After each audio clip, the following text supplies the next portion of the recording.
Mas saya. Iya, bos ya. Kan saya kira Presiden sudah ngomong 12 pelanggaran HAM ya, diakui sama Presiden loh. Saya kira PR-nya yang mesti dituntaskan dengan berbagai cara. Dulu ada undang-undang rekonsiliasi tapi dibatalkan.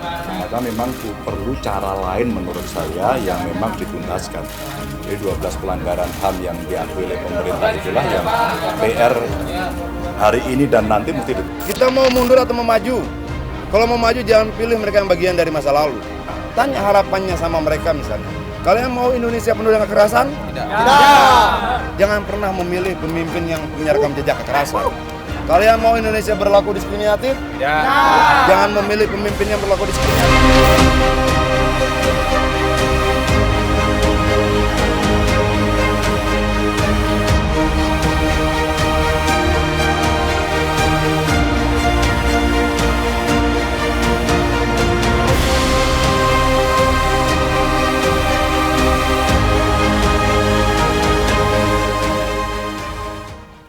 Saya Christian Grich, Anda menyaksikan obrolan malam. 25 tahun reformasi, saatnya kita semua berefleksi.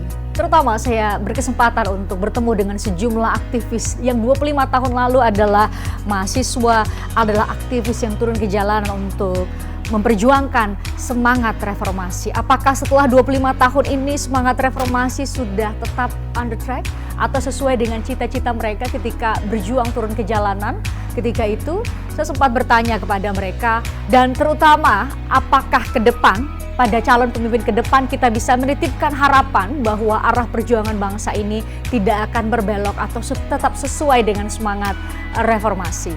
Saya sempat berbincang dengan Bacapres PDI Perjuangan yang pada beberapa waktu lalu datang ke Geraha Pena 98. Pena 98 adalah Persatuan Nasional Aktivis 98. Mereka yang dulu berjuang turun ke jalanan untuk menuntut rezim Orde Baru dihentikan dan kita memulai rezim reformasi atau masa reformasi. Kita ikuti berikut ini sejumlah cuplikan wawancara saya dengan Bacapres PDIP yang datang ke Geraha Pena 98 dan salah satu aktivis 98 Adian Napitupulu. Kita ikuti berikut ini.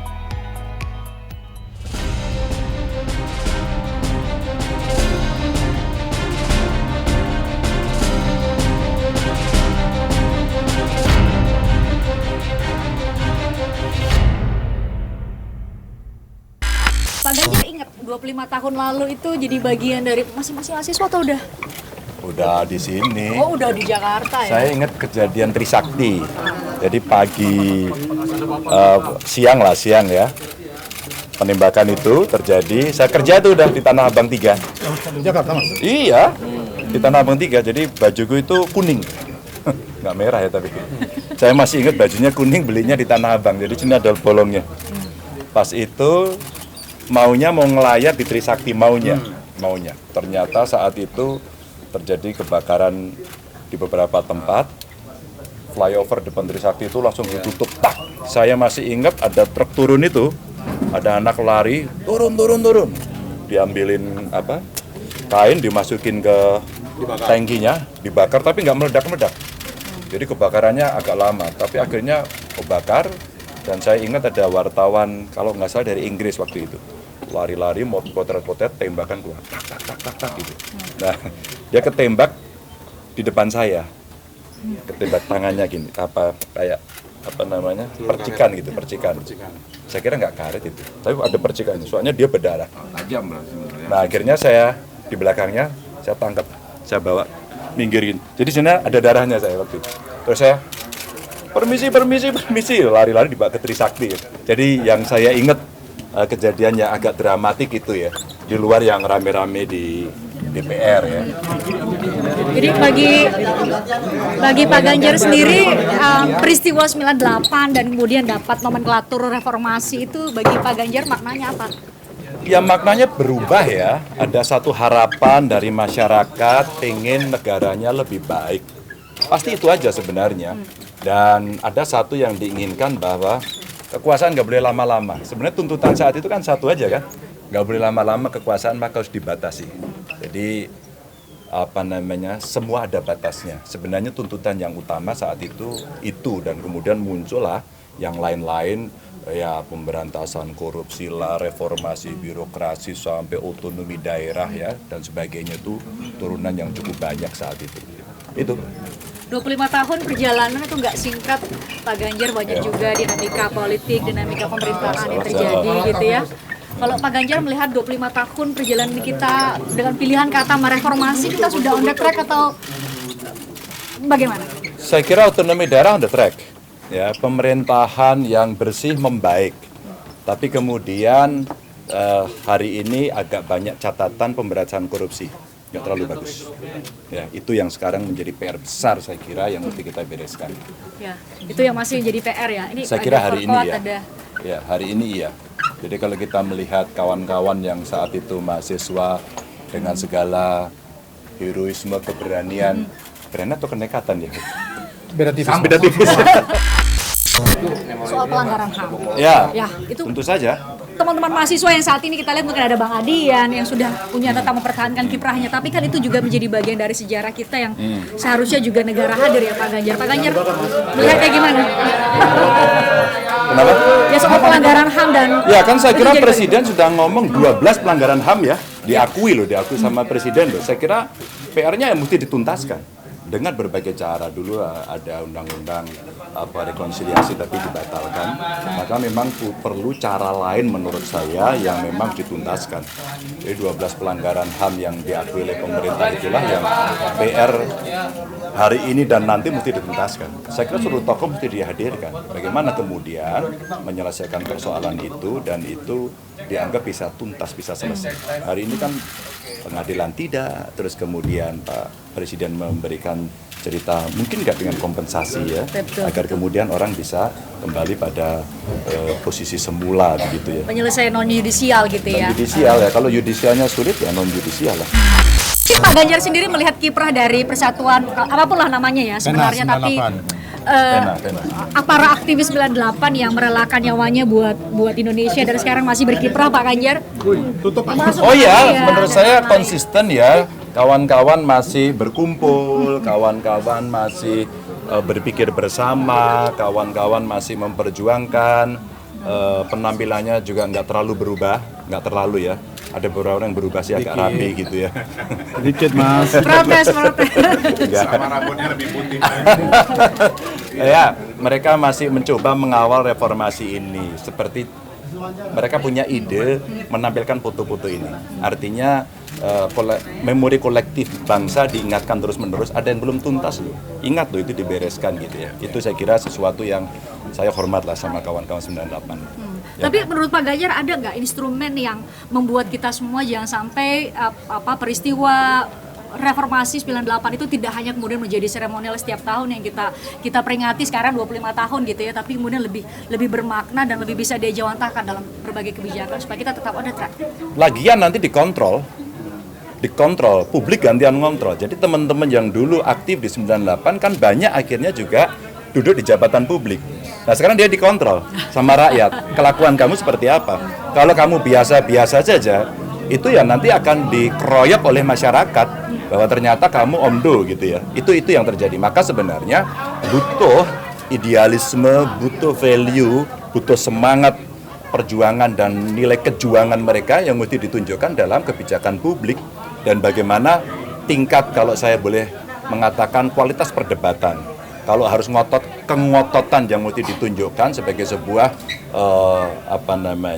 mempertahankan sikap. Jadi kalau value itu masih ada, oke. Maka banyak yang kemudian juga tergoda oleh hal-hal yang lain. Kan tidak sedikit kan aktivis masuk di dalam jabatan publik terkena persoalan. Jadi artinya nilai ini yang mesti diteruskan karena pasti banyak adik-adik mahasiswa akan melihat ini.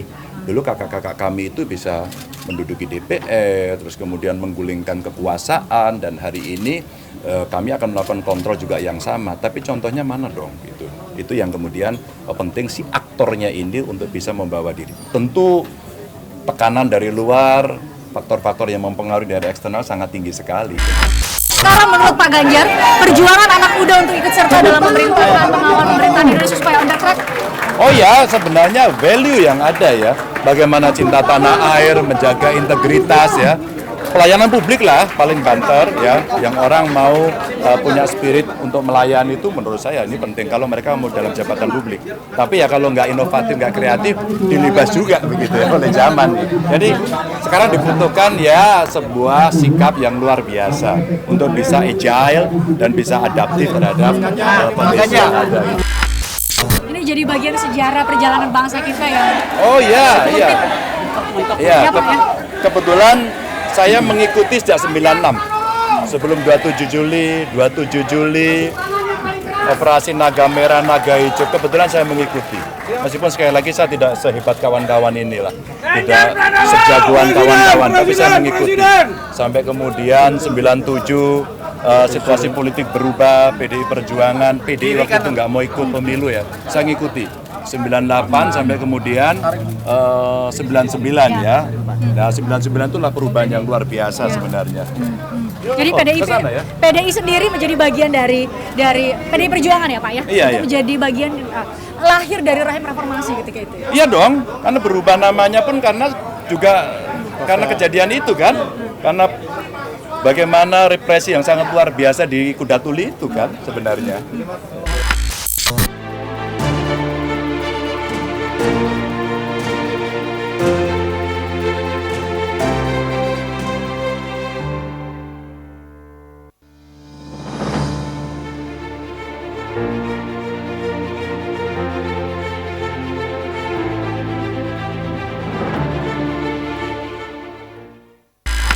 Ya, hasil survei mayoritas anak kaum milenial memilih Anda Pak Ganjar. Mayoritas kaum milenial memilih Anda. Itu ada maknanya apa? Terima kasih. Saya berbicara dengan mereka tidak hanya milenial, termasuk Gen Z. Ternyata mereka tidak bisa dikategorisasikan dalam satu kelompok. Maaf, saya bukan Gen Z. Saya adalah anak skaters. Saya adalah anak gamers. Saya anak coding loh. Jangan disampaikan, saya anak chef. Ternyata mereka butuh perhatian dari talent yang mereka miliki. Jadi artinya negara ini memang perlu membuka seluas-luasnya bakat-bakat, talenta-talenta yang dimiliki anak muda sekarang yang barangkali tidak pernah dahulu kita pikirkan. Betapa inovatif, betapa kreatifnya. Dan tentu saja ini menunjukkan PR ya, setidaknya buat saya sendiri. Ketika kemudian kepercayaan itu diberikan, maka ruang-ruang lebih banyak kepada anak-anak kreatif itu mesti diberikan kepada mereka. Ya, itu jadi harapan banyak orang, banyak kaum milenial ketika dari hasil survei menunjukkan bahwa mayoritas memilih Ganjar Pranowo. Tapi visi apa, bayangkan apa masa depan Indonesia di tangan anak muda saat ini bagi seorang Ganjar Pranowo yang saat ini diberi amanah oleh setidaknya menjadi baca pres PDIP dan P3? Ya, setidaknya mimpi pendiri bangsa kita menjadi negara maju yang sejahtera itu akan jauh lebih cepat karena proses kreatif itu ada di mereka. Mereka orang yang secara ilmu pengetahuan cukup lengkap, relatif pendidikannya bagus, penguasaan teknologinya hebat. Tapi satu yang belum mereka miliki, kesempatan untuk mereka bisa terlibat. Nah itulah ruang yang mesti dibuka sehingga banyak persoalan yang ada di masyarakat, ya mereka lah yang akan menyelesaikan. Selama ini jadi pemimpin di Jawa Tengah, Pak Ganjar sudah cukup memberi ruang nggak ke anak muda? Iya, setidaknya beberapa kali saya menyampaikan kepada mereka ketika ingin menjadi entrepreneur apa sih yang mesti dilakukan. Mereka punya kesulitan terhadap produk knowledge dan inspirasi-inspirasi untuk membuat produknya, maka ternyata mereka juga butuh ruang-ruang untuk eksplorasi. Ketika kita kasih, berkembangnya luar biasa. Apakah berhenti di situ? Tidak. Mereka kemudian mengundang para pemilik modal untuk berinvestasi, mengundang perbankan untuk bisa mengakses modal, bahkan mengundang para volunteer termasuk profesional untuk bisa exercise kepentingan mereka. Ya. Tahu Mbak, begitu mereka berkumpul jadi satu, mereka kolaps dan kemudian kolaborasinya itu luar biasa berhasil. Kemarin kami sedang mengumpulkan kisah sukses dari UKM yang dibangun oleh anak-anak muda itu dan mulai kita senang. Karena dari Perancis disampaikan barangmu udah sampai di sini, di Belgia barangmu udah sampai di sini, di Jepang kirim lagi dong gitu ya. Terus kemudian di Arab Saudi kita bisa mendengarkan apa yang mereka harapkan dari produk ini sampai pengembangannya termasuk order-order yang mereka harapkan. Jadi di tangan mereka ternyata kita terbantu. Betapa cepatnya mereka melakukan itu. Kita tanya apa harapan Pak Ganjar, harapan mereka kepada Pak Ganjar. Sini dong, kok mundur Pak? Kok mundur di mana nih yang paling berani mau ngomong nih? Mana? Ada nggak? Yang mana? Coba mana? Mana coba? Ini masih suka mundur. Dulu Bang Adian lah. justru demo ya Pak Yang yang maju mana paling nih, depan ya? mana. Ini siapa nih? Siapa? Saya Roniko dari UBK. Dari UBK.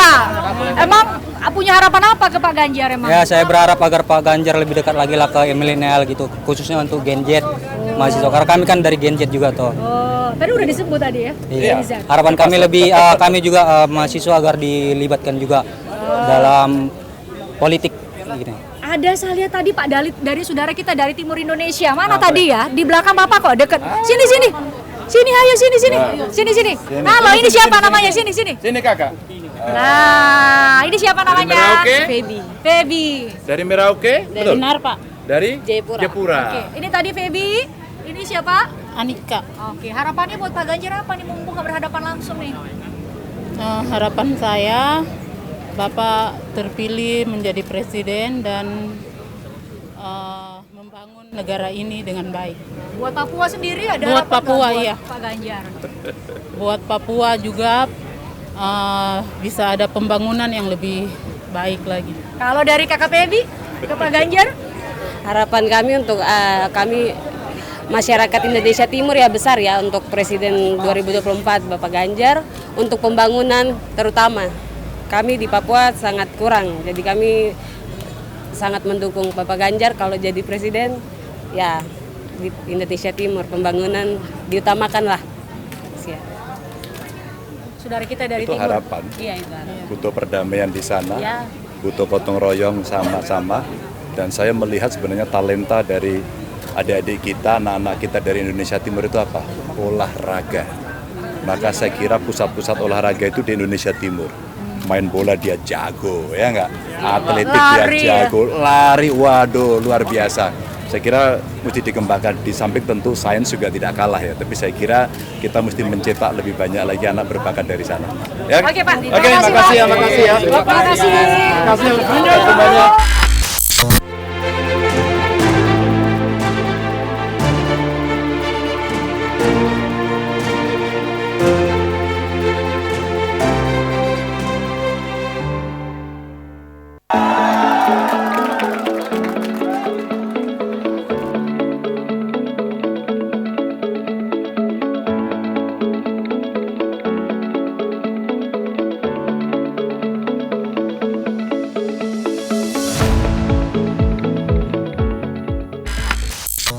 Bang, hari ini ada sosok baca pres yang datang ke Pena 98. Sebenarnya apa tolak ukur atau alasan kenapa Pena 98 dari sekian banyak tokoh yang elektabilitasnya mentereng pilihnya Ganjar Pranowo?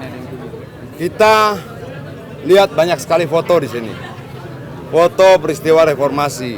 Reformasi ini yang membuat teman-teman bisa datang wawancara tanpa takut dibredel, diberitakan tanpa takut ditangkap dan sebagainya.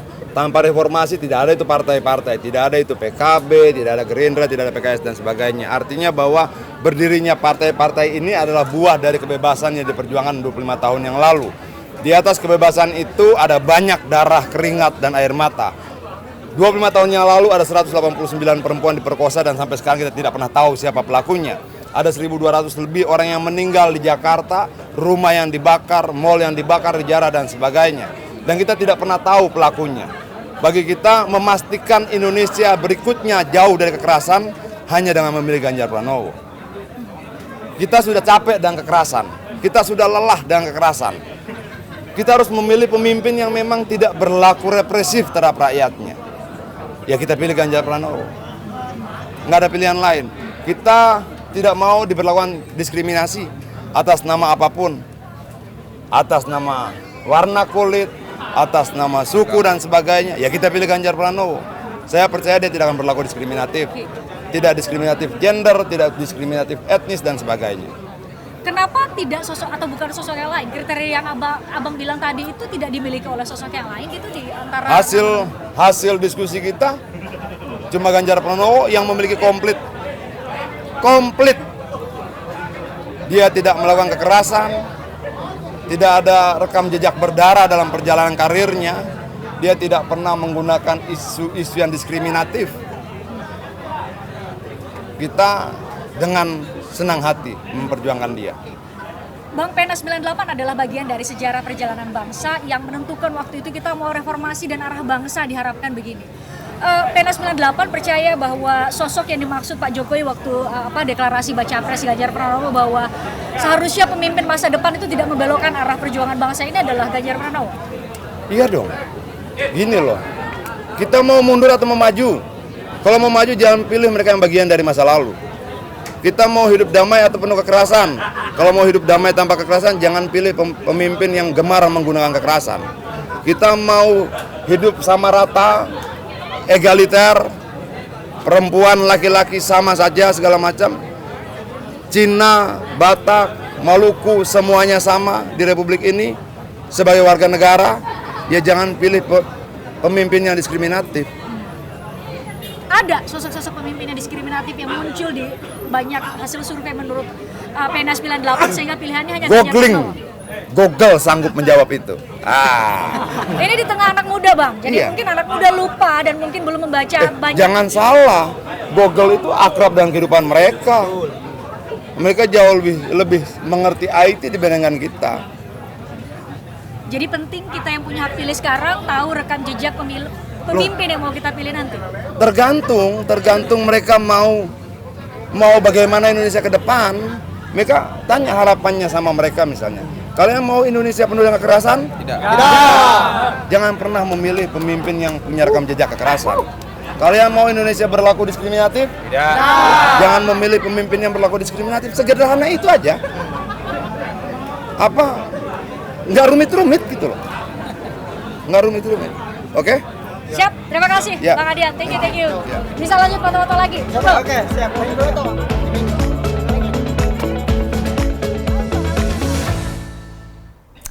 Itu suara Adian Apitupulu. Semoga tim obrolan malam akan berkesempatan juga bertanya mengenai bagaimana arah bangsa ini dari kacamata calon-calon pemimpin lain, setidaknya baca pres lain. Kesempatan kali ini adalah dengan Ganjar Pranowo. Usai jeda saya ajak Anda untuk ngobrol lebih dalam dengan aktivis, dengan akademisi untuk melihat apakah kita sudah sesuai jalur dengan semangat reformasi dan bagaimana kita ke depan untuk berefleksi di 25 tahun reformasi. Usai jeda.